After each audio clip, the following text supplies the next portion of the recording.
الحمدللہ نحمدہ ونصلی علی رسول الکریم بسم اللہ الرحمن الرحیم۔ سوال یہ ہے کہ قرآن پاک میں آیات کی تعداد کتنی ہے؟ ہم تو جب بھی تمام صورتوں کی آیات کو جمع کرتے ہیں تو وہ تو کم یا زیادہ نکلتی ہیں، جبکہ کتابوں میں لکھا ہے کہ قرآن کی آیات جو ہیں وہ 6666 ہیں۔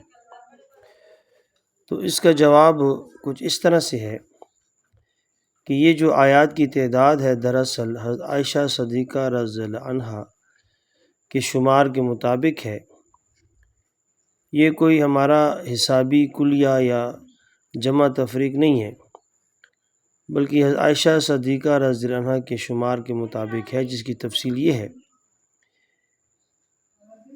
1000 آیات وعد کی ہیں، 1000 آیات وعید کی ہیں، اس میں 1000 آیات جو ہیں وہ اوامر کی ہیں، 1000 آیات جو ہے نواہی کی ہیں، اسی طرح امثال بھی 1000 ہیں، قصص بھی 1000 ہیں، حلال کے بارے میں 250 آیات ہیں اور حرام کے بارے میں 250 آیات ہیں۔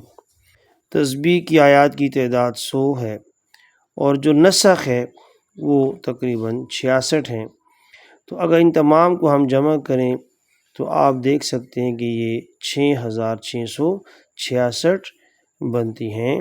لہٰذا یہ اس طرح سے 6666 کی تعداد ہے، ورنہ ہم نے خود کئی دفعہ ان آیات کو جمع کیا ہے کیلکولیٹر کے ساتھ، ویسے بھی تو 6666 نہیں بنتی، لیکن یہ جو ہے اس تفصیل کے مطابق ہے۔ وما علینا الا البلاغ، جزاک اللہ خیرا۔